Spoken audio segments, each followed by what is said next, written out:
What is up, everybody? This is episode number 24 of ESO Recap. My name is Defatank, and this episode is brought to you by Great Architect. We are a multi-gaming community, and if you want any more information about our gaming community, please head over to greatarchitect.us. In the channel with me tonight, I've got Curse and Tendaval. Curse, go ahead and say hello. What up, players? And Tendaval, are you there? I am here, sir. Alright, for this episode, what we're going to be going over is going to be patch 1.1.5, PvP changes for the campaigns that's going to be coming up in the future, Templar changes, and lastly, something that a lot of people's been interested in is improvements to stamina. Just a little preview of what they're looking at doing to make those improvements. So, without further ado, let's go ahead and get started. We're going to take a look at patch 1.1.5. This was a patch that was applied this past week.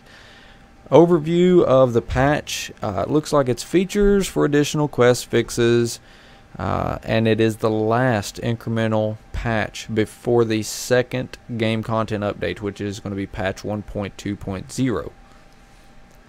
So to get started, Alliance War. Siege Warfare. Using siege equipment will now update this quest when used on a target dummy. Number 2, if you are carrying an Elder Scroll and you use /stuck, the scroll will now drop to the ground. So apparently people was using that to transport scrolls around, but they fixed that. Combat and gameplay. Sorcerer under Daedric Summoning. Summoning Charge Atronach 1. They corrected the tooltip for this ability. The damage bonus and synergy name now match what they actually do. Under Dungeons and Group Content. Dungeons, Banished Cells, the Plan, which is quest, the step Talk to Keeper Saran can now be shared amongst your group. Under Valenfell, Blood and Sand, they fixed an issue where Theravia would run forward towards a group of enemies if you entered this dungeon and had already acquired the quest. Under Miscellaneous, we got General Unknown Issue. So if you guys see this, ZeniMax is aware of this, and they're working on it. Known Issue, you may occasionally see an in-game loading screen appear when you have not zoned. This can happen when the client gets overloaded. And I think it was Gina Bruno that came back in the patch and gave a more clear-cut clarification of what they mean by that. And her words was, "This is a precautionary measure to prevent you from getting stuck inside objects or falling through the world, and happens when the client is unable to load physics data fast enough." So again, if you see that random loading screen, I've seen it a couple of times myself, that's just basically the game trying to prevent you from falling through the world. That's what it boils down to. Leaving the Fighters Guild will no longer cause pets or other followers to disappear. And under Deshawn, they fixed the under Deshawn, let me get my words straight. The Plague Stalkers in the Obsidian Gorge no longer instantly respawn after being killed. So apparently people was using that to farm Plague Stalkers. So they're not going to continuously respawn for you to kill. And lastly, for patch 1.1.5, and I'm not going to go through every one of these quest fixes, but there have been a multitude of quest fixes for the following areas: Alkir Desert, Auradon, Balfoyan, Cold Harbor, the Fighters Guild, Grotwood, Mages Guild, the main quest, Shadowfen, and Stonefalls. So all of those in patch 1.1.5 had adjustments or fixes made to their quest.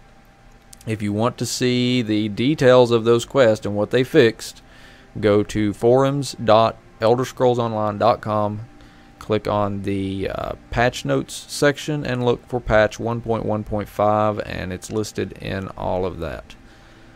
Next, under PvP campaign changes, this is from Brian Wheeler, and this is what they're looking at doing for campaigns. Again, this is not a definite, set in stone, guaranteed what they're doing. They have put the word out there. This is a post that is on the forums. I want to tell you where to get it at here momentarily. But this is their general idea of what they're looking at doing and changing with PvP. First and foremost, we want to assure you that any campaigns we close before their natural shutdown time will properly reward players based on their tier reward, alliance placement, and leaderboard status. So if they shut down in the middle of a reset, you're going to get rewarded for that. Next, we want to make significant changes to the types and durations of campaigns. To do this, we'd shut down the currently existing campaigns and introduced 5 new ones per megabit server. Here are the campaign types and the durations we're thinking about adding. First, we have Bow of Shadows, that's the name of it. It's veteran rank only campaign and it lasts for 5 days. You also have Blackwater Blade. This is a non-veteran rank campaign and lasts 5 days. So just to clarify these two, Bow of Shadows, if you are a veteran rank 1 character to veteran rank 12 currently, you could play in Bow of Shadows, and it's a 5-day reset. If you are a non-veteran rank player, which is 1 to 49, you could enter Blackwater Blade, which is also a 5-day campaign. It resets every 5 days. So if you're not one or the other, then you couldn't play in that. So for instance, if you're veteran rank, you can't play in Blackwater. If you're not veteran rank, you can't play in Bow of Shadows. Next, you got Hadrius, which is a 7-day standard campaign that anyone can join. Chillrend, which is a 7-day standard campaign that anyone can join. And then you also have Thornblade, which is a 30-day standard campaign that anyone can join. So it's pretty straightforward, those, I do believe. Next, they say to go along with these new changes to the campaigns, we'd like to adjust guest passes to a 72-hour lockout and make changing your home campaign cost 100,000 alliance points, also with a 72-hour lockout. So they're looking at making it so you just can't guest wherever non-stop, and also increasing that alliance point requirement so it's not as easy to jump to different campaigns. They want you to really dedicate to one campaign and stay there. They also say, let us know what you think of these changes. Now, if you want to go voice your opinion on it, it's up to tons of views and remarks on this. You know, go in, weigh in, tell them what you think about it. This post can be found in Forums, Alliance War, and it's called Upcoming Campaign Changes. So go over to forums.elderscrollsonline.com, go under Forums, Alliance War, look for Upcoming Campaign Changes. Next, we're going to cover Templar changes. Below is an early look at the improvements we're going to be releasing next week for the Templar. This is a small portion of our ongoing class and skill line efforts, and there will be more to come. So first, and I'm going to fly through these, so Templars, perk up and listen. Everybody else, if you want to like snooze through this or whatever, it may not be a good idea, so you may want to know what they're going to be doing. But nonetheless, here we go. Buckle up. Puncturing strikes. Puncturing strikes overall damage to all targets will be increased by 10%. Puncturing strikes damage to your closest target will be increased from 100% to 110%. The piercing spear passive will add melee critical strike in addition to spell critical strike when using spear abilities. Under Dawn's Wrath Nova, Nova will be capable of critical strikes. Nova damage per tick will be increased by 20%. Dawn's Wrath Solar Disturbance, Nova Morph. Solar Disturbance will scale in damage from ranks 1 to 4. Solar Disturbance will snare targets by 60% at all ranks. Dawn's Wrath Solar Flare. Solar Flare's cast time will be decreased from 1.5 seconds to 1.3 seconds. Dark Flare will increase in damage as it ranks up. Dawn's Wrath Sunfire. Sunfire damage will last an extra second, resulting in an extra damage tick, which with 2 points in Enduring Rays passive. Sunfire snare effects and damage effect will now match. And lastly, Sunfire's damage over time will be increased by 10% more overall damage. So that's some changes that are coming towards Templars. And lastly, we're going to take a look at the improvements to stamina. And this has been a pretty hot topic. And basically what it boils down to is it looks like Magicka's got a little bit of an edge over on stamina-based abilities. So here's what they're looking at doing. So as they've said right out of the gate, here we go. Many of you have asked us what we're doing to make skills, passives, and builds based on stamina more viable and as attractive as the Magicka-based options. Below is a first look at some of the improvements we're making to stamina-based skills and passives. As with all of our balancing efforts, this is an ongoing process and there will be more to come. We are looking forward to hearing your thoughts. So again, weigh in on what they're saying here, guys. Don't just complain to me or cheer to me or whatever. Go tell Zoss. And give them reasoning. First, under bow, poison arrow. Poison arrow's damage over time has been increased by 50% overall. Or will be. Right. Bow snipe. Snipe's cast time will be reduced from 3 seconds to 2 seconds. Snipe's maximum range will be reduced from 40 meters to 35 meters. And Snipe's minimum range will be reduced from 20 meters to 10 meters. So you're going to be able to cast a little bit faster, but it's going to require them to be a little bit closer. Dual wield flurry. The damage to flurry's final hit will be increased by 10%. Under medium armor, with the Windwalker passive, medium armor will reduce stamina cost by 2% per piece equipped. Two-handed cleave. Cleave's damage over time will be increased by 25% overall and scale as the abilities rank up. And lastly, you got two-handed uppercut. Uppercut's damage will be increased by 10%, and uppercut's global cooldown after use will be reduced by 50%. So there you have it. That is episode number 24, ESO recapped. And as always, it's your guys' time out there in the Twitch channel watching this stuff live. Appreciate you guys being here. It's your turn to ask questions. We also had Lanham tune in. Lanham, say hello. God damn, no everybody in here. What up, you sons of bitches? So glad to have these guys in here. Did you guys see anything in the Twitch channel that got asked that needs to be addressed? Nope, just general questions on Rings of Mara, stuff like that. Nothing about what's going on now. Okay. We'll give the Twitch channel just a few minutes to ask any kind of questions. Yeah, go ahead. I was kind of surprised that with the new campaigns being brought in, that there wasn't a 30-day veteran-only campaign. This is where the big boys play. Yeah, I think that was something that was mentioned on one of those pages. I know that there's been a lot of people weigh in on on that. I thought I read originally that they were doing that. They had a 50 and below or a 49 and below campaign, and then a veteran rank 1 and above campaign. They do, but they're 5-day campaigns. Oh, right. Yeah, they're fast reset campaigns, so you probably expect a lot of emperors to be popping up in those. A lot of different emperors, which that's a concern of mine. That's kind of cool. Is it's good that they get the emperor, but I hope that they don't make them so short that it's just like easy to go get. I want a little bit. Really short. I think 1 month is plenty short enough. It's also long enough. But yeah. The 5-day is kind of borderline for me. 7 days, I like the 7-day campaign. Yeah, I would like to see a 7-day and a 2-week and then a 30-day. I think that those would be just sweet spot.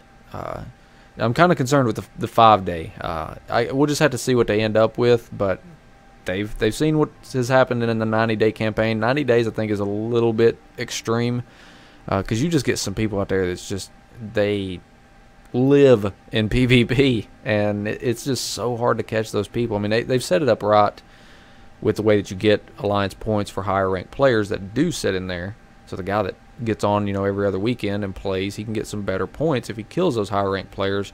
But it's still very, very difficult to catch that. You also have to kind of worry about people using the 5-day campaign as a way to go in and get a emperorship, and then never go back and go back to regular PvP. Right. Let's see. C Unit's asking, will you ever go over the Xbox One version? The console version of the game is going to be the exact same stuff as the PC and Mac. So as far as the content, you get the exact same game. The difference is going to be, of course, the controls. that's going to be different, and the social systems. I don't know how that's going to work. But as far as the problem there is that we don't play that, so we really don't. Yeah. Yeah. That's right the thing. Now, I don't think Sauce know how that's going to work. That's why it's being delayed. Yeah, I mean, there's a lot of stuff that they're working on, and it's going to be interesting to see what they come out with. But as far as myself, being able to keep up with the PC, Mac versions of the game, staying up to date on it, playing the game, streaming, plus running, a gaming community, I've got a lot on my plate right now. So for me to be able to jump in and keep up to date with the console just as much, it's going to be a lot on my plate to do it. Now, as far as, somebody coming into our community that would keep up with it, I'm not opposed to that at all. It's just going to be really, really hard for me to keep up with everything going on the consoles. Oh, he's asking, would you guys ever go over and play on that? Probably not. Nope. No. The way it sits right now, PC and Mac have their own servers on North America and EU, and the consoles currently is Xbox One is going to have their own server, North America and EU, and then the PS4 will have the same thing on their own server. So you're not going to be interacting PS4 with Xbox and Xbox with PC, or PS4 and PC or whatever. They're not interchangeable, which would mean that I would have to purchase an Xbox One or a PS4 plus the game and have a second account over there as well. So I can't move that account around freely. My biggest problem with it is the fact that, for whatever reason, MMOs are traditionally the genre of PC players. And every survey that's been taken shows that 95% of the people playing or planning on playing this game are PC players. 5 to 7% of the game is Xbox and PS4. If I'm not mistaken, those guys have their own servers as well, don't they? They're separated, aren't they? Yes. That being said, MMOs for me and most people, it's 90% of the game is about the interaction. It's the playing with other people. So when 90-some% of the player base is on the PC, this is where the action's at. This is where you have a chance to recruit other people that you want to play with, to have a bigger than small guild, and be able to hang out and chat, and talk together. You just got a bigger base of people to work with. Something that's just popped up here. Badman's talking about the Emperor, and I can't really say a whole lot about it other than the fact that I've seen the numbers for it. But he says they need to get rid of the Emperor passive skill line to former Emperors. Only the Emperor at that time should feel invincible. I don't mind the title former Emperor, but they shouldn't retain the power. Lano says the power is minimal, so you don't notice it. He says that's why people are forming Emperor swapping short campaigns for passives. The passive is very small min-max amount coming from Epiphany. Badman says, no, trust me, you notice it. It's look at Wabbajack, AD, Emperor groups forming people, which is a very good note to put in on that. They became Emperor because they're good players, coming from an Epiphany. All light armor, wielding staffs. Let me start here with this. Is absolutely a current reigning Emperor needs to feel like he is powerful. And that's awesome. That is the carrot on a stick to make you engage with PvP, because you want that kind of power. And I love that they've got it in there. Retaining the powers, that's where it's got me a little concerned with the 5-day things. If people are just going in just to get those passives, and that's all they want, they could care less about being powerful. They just want that passive. Have you seen passives? Yeah, I've seen them. Ultimate regeneration. By like 1%. Yeah, and that's the thing, is how big of an impact do they make? I don't know. I seriously do not know. How big of an impact do they make if, 24 former Emperors grouped up? How big of an impact would that make with all of those in one spot? I don't know. How big of an impact would it be for a ton of pack leader werewolves to group up? Yeah. Then you're talking about strategy. That's right. There's nothing wrong with that. Right, and that's the thing, is if those abilities are definitely noticeable as you are still extremely powerful because of that, I would say yes, that's a problem, and it needs to be leveled out. There shouldn't be a thing of, because I've gotten Emperor, now I'm so much more powerful than everybody else and things like that, or because we've got a group of Emperors, we're so much more powerful than another group. It needs to be pretty equal in combat. that they're still killable and things like that, and they're not running around dropping ultimates all the time. And again, I like to point out that the first thing people want to go to is nerfing the player perks. How about we resolve the problem? People farming this shit. Nobody's addressing the fact that people are farming this. Well, ZOS is, but players aren't. Players just want shit nerfed. And then they turn around and cry when shit gets nerfed. Stop nerfing shit. Stop calling for nerfs. How about instead of doing what most people's parents did and put a band-aid on the problem, how about we do what old school parents used to do and find the source of the problem?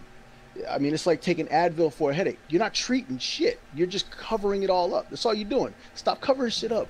Treat the damn problem. That's what doctors are supposed to do. That's what parents are supposed to do, and nobody's doing it anymore. And now this is what we do in the gaming world. Why? We're not idiots. I think that a lot of people are really calling for nerfs, attacking stuff with the offensive combat in mind. It's all they're concerned about is the offensive, and they're not performing in combat the way that they should. I showed it on stream earlier. In a veteran rank open world dungeon, I attacked a mage in a melee class, and I didn't block, I didn't dodge roll, I didn't do anything defensively that I should have been doing, and I nearly died because of it. And I've died because of stuff like that. And I think that some call-outs for nerfs is that exact thing happening, because people think that they can just run in and just click, click, click and mash some buttons, and they feel that it should die, and if it doesn't, it's OP. And that's absolutely wrong. I mean, this game is very, very much about offensive gameplay just as much as it is defensive gameplay. But now, you take a look at like Vampire Swarm, whenever it was an actual OP thing, people were sitting there spamming it nonstop. That ability was working unintentionally like that, and that is a problem. So you have to weigh your options of, is it truly OP, or is it just something like somebody's just not performing in combat the way that they should? And I think that a lot of call-outs for nerfs have been based off of, well, I think it's OP because I was doing damage and I didn't block it, but I feel that I shouldn't have to block. You absolutely should have to block. I mean, that's part of combat.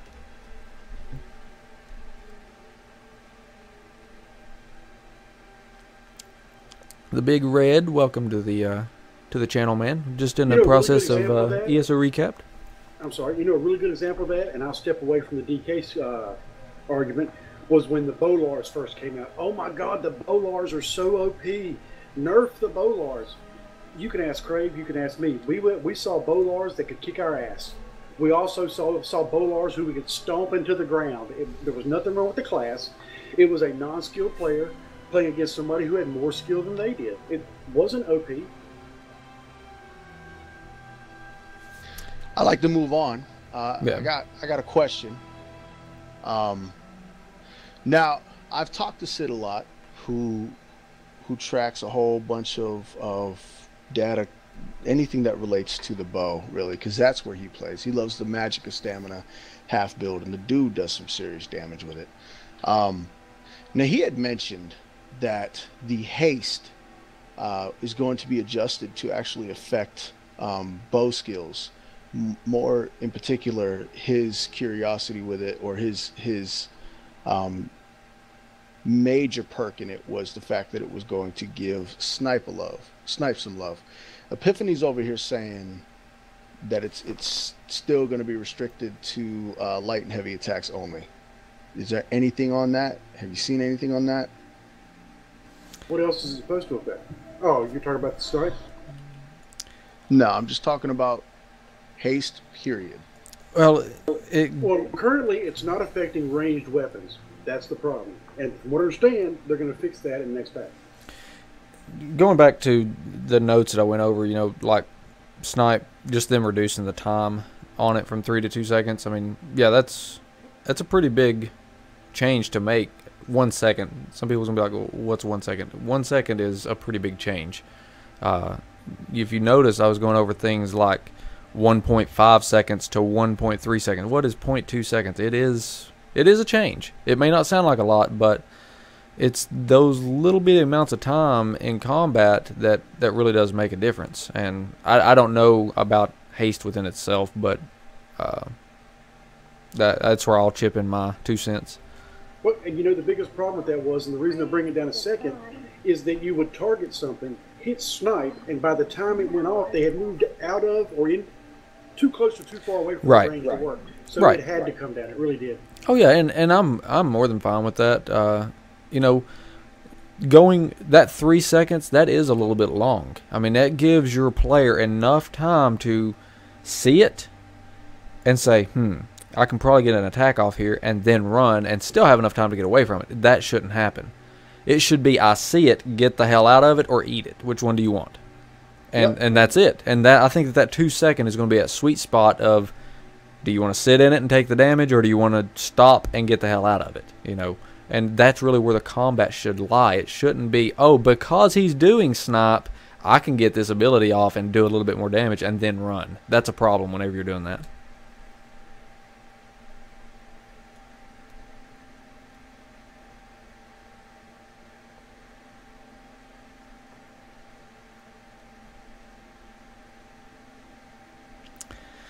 All right. Any other questions or comments or anything we want to add to episode number 24 before I wrap this up? And the stream will come back up after I close it down to get everything finished out for the recap. Anybody else? Any kind of questions? I'm back. Welcome back. It's about damn time. Had a good little discussion and stuff. Hope you guys liked the preview of changes that's coming. 1.2 will be coming at the end of this month. I've not seen an official date on it yet. My guessing would be next Tuesday. Let's see. Yeah, PTS is at 1.22 now. 24th. The 24th. I don't know if that's when it's going to drop or not. But they said it would come at the end of the month, so we'll see when that drops. That's including veteran rank Crypt of Hearts, some changes to looting gear in the worlds, some combat changes. There's just a whole host of things. You can check out the PTS changes. Go to forums.elderscrollsonline.com. Scroll down to the patch note or PTS section. I forget what it's technically called. It's something about PTS. PTS server. I don't know. Well, when's the dice supposed to come out? Sometime in July? Yes, July is going to be patch 1.3, which is going to include a die system, armor die system. If you didn't see that, check episode number 23 out. I showed that off on the last episode of ESO Recap. Really, really good stuff coming in 1.3. I think they're also adding another trial in as well for us to play in. Yes. I expect the veteran rank system to be increased to probably 14-ish. Somewhere around in there. I don't know. I've not seen any notes. I've not had something leaked to me, but I'm expecting that to come for 1.3. Big stuff coming up. Don't forget, Mega Server is moving sometime this summer, so that if you guys are on EU, you've been putting up with bad latency coming over to EU or playing on the EU server since it's sitting on US, they're moving that to EU, so that should help the ping times for you guys. There's just so much with this game that's changed and keeps changing, and it's really going to get better as time goes forward. So anybody that, you know, has questions about the game, please, you know, stop by the stream whenever I'm streaming, and there's normally plenty of people around in the stream to help answer questions, including myself. We got Layinum, Kirsch, Tindaval. I go on and on with people that, you know, chime in with, you know, answers to people have. I don't know everything about the game. I'm learning just as much as you guys are, so check that stuff out, twitch.tv/Defatank. Of course, if you're watching it right now, you know where you're at, I would hope. But for those of you watching the those of you that are watching this on the YouTube, the replay. Nice Twitch backtrack there. I like that. You can find my live stream. I do these things live. Twitch.tv/Defatank. I can just prove that theory with one word. What's that? Once you get back up, we got 2 questions for you. I don't know if you want to just wait. We'll get those questions whenever I bring the stream back up. Everybody sit tight. We're going to get this closed out. Episode number 24, we're going to get it closed. For anybody interested in the Elder Scrolls Online, visit elderscrollsonline.com for more information about the game. Oh, and one other thing, it does need to be mentioned right now because there's a lot of people that I still don't think that know about this. You have until the end of this month. End of this month, for those of you that are on the console, okay? If you are planning to play on the console, if you're mad because there's a 6-month delay, ZeniMax has given you guys an option to purchase Elder Scrolls Online now to the end of June. You can purchase it for PC or Mac and play it before the end of June, and you will have the option to transfer your account and your characters however far you get them between June and the release of the console. You can transfer everything over to the console when the console goes live, pay $20 for that transfer, and it's moved to whatever console you want to go to. ZeniMax is also going to give you another month of game time with that as well, so you do not have to repurchase the game for the console when it drops. It's just a digital download, transfer it over, boom, you're done. $20. So if you want to buy the game now, Kabam. you can buy it now, start playing now, get everything leveled up and whatnot. I did see somewhere how they was going to handle the patch updates and stuff like that. ZeniMax has said that when the console launches, they're going to try their best to make sure that consoles are on the same build as PC and Mac. So you're going to get Craglorn, you're going to get all the PvP updates, all the patches, everything, boom, dropped. So you're going right in hot with where the PC and the Mac is. So you'll have plenty of stuff to do. I think that's got everything covered on that. Did I miss anything? When he said whatever console you want, he meant of the two new consoles. It will not be on the 360. It will not be on the PS3. Right. Xbox One, PS4. That is your choices. Those are not interactable. I don't know if it's a one-time transfer. I don't know that. I've not seen anything about being able to transfer accounts, but they've said that you can transfer from the PC to the console of your choice, Xbox One or PS4. So make sure you know where you want to go before you do that. That's it. Kind of the problem with pre-ordering, because you pre-ordered the Imperial Edition, I'm not sure how that would work. My suggestion would be for you to call ZeniMax and actually speak to a customer service rep. For the standard version, I would tell you to just go out, cancel your standard version, go ahead and buy it now for the computer, play, and then transfer when the console comes out. You can get the Imperial version of the game digitally and download it on PC right now, and then have it when the console comes out, but you wouldn't have a physical copy of it. It would only be the digital. All the same content that you get in the game would be the same, but you don't get, what was it that we got physical version? I can't even remember. The box. Statue. The statue. Book. You don't get the statue in the book and all that. Thank you, Lena. Hey, I'm staring at it, brother. That is a good question. Does it work if you already pre-ordered it? I will try to get a definite answer of how ZeniMax is going to handle the pre-orders and stuff like that for consoles and transferring all this stuff around. I'll try to get it as soon as I can. As soon as I get it, I'll put it up on blast immediately. Do I have another week? Yes. By the 28th, I hopefully can get you guys an answer on that with exactly how they're handling that stuff. So you would still have the 28th, 29th, and the 30th to make your choice if you want to purchase it up front now and start playing or whatever. So I will make a note of it, and we'll try to get an answer for you. All right, let's wrap it up now. Episode number 24, we're done. Great Architect. If any of you guys want to join our gaming community, Great Architect, again, like I said at the top of the episode, is a multi-gaming community. We're not just about Elder Scrolls Online. We've got a WildStar division that is forming up over there, a Minecraft server that's going. We have TeamSpeak, forums. We're actually getting ready to move our home from greatarchitect.us, the way it currently looks, to a new look. And I think a lot of people are going to really enjoy the new look. So be watching for that. It's greatarchitect.us. If you want to join in with the community, just fill out an application with us. long as everything looks good, we try to get people, 18 plus. If you're mature and level-headed, if you're under 18, be mature. That's the point. Every one of us are, 20s, 30s, 42-ish. No, we're all mature and stuff, and that's the way we want to keep it. The guilds we have, what are we up to? 6, 7 guilds now in ESO. Yep. We got vampire guilds, werewolf guilds, things like that. You can join the Great Architect Guild if you want. If you don't want to join the Great Architect Guild and you would want to join Messiah Complex, Curse runs Messiah Complex. That's fine. We have multiple guilds in the community. You can check all those out. greatarchitect.us/ESO. You can see our list of guilds. Yeah, you can be in 5 of the 7 guilds if you want to. I don't care. I'm not going to hold a grudge because you join the community, but you don't join a Great Architect. Go where you want to go and stuff. Hey, Jeff, let me put this out there. We don't say this enough.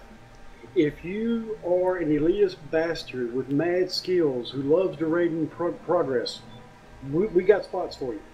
If you're a social player who just likes to hang out, run around the new world and explore, we got a spot for you. We take all types. It's a lot of fun here, and for us, it's all about hanging out with each other and having a good time. Yep. So wherever you're at, we got room for you. If you are a transsexual, we need you. Yeah, we got rid of our token one. So. Yeah, I mean, it's real. I mean, we don't discriminate. We may tell jokes or whatever, that just ha-ha funny stuff. But on a serious note, we're not going to judge people. No, because whatever. We want to show that we don't care. Yeah. And if you get picked on, chances are it's because we like you. Yep. It is the internet. Welcome to the internet, guys. But on a serious note, if you want help with the game, Great Architect is a very great place to be. We are, at the core, we're about support and helping people. And that's whether you're a hardcore player or just a social player that's just getting into MMOs. We're wanting to help you. So, seriously, if you want to join us, head over, fill it out, and join up with us. We'd be glad to have you. Other than that, we've been talking about this. I'm sorry, and I think it comes up as a nice closer. Correct me if I'm wrong. Sorry to waste anybody's time. Me, Lanham, Crave, a couple of us, we've all been talking lately about what makes an MMO great, and for different kinds of people. And you've got people out there that, as we've talked about, want to abuse the system. They want to skip content, get to the end, get to the good gear, tell everybody they've done the last raid, and then complain about there's no content. This isn't your game. Really, it's not. Yeah. For those people, there's WoW. It's been out 10 fucking years. They've got tons of content. That's really for you. But if you're the kind... That's for after this. That's definitely for after this. Okay, we can save it. Yeah, I mean... about the game, end things, man. About the game, he's trying to end shit. Social. You guys keep talking about shit. All right. Golly, we went like all over the place. That's what happens. Hanging there. But now it's just I know. There. We're gonna cut it off. I'm done. I'm done. We're right here. This is how far. This is how far much I've done.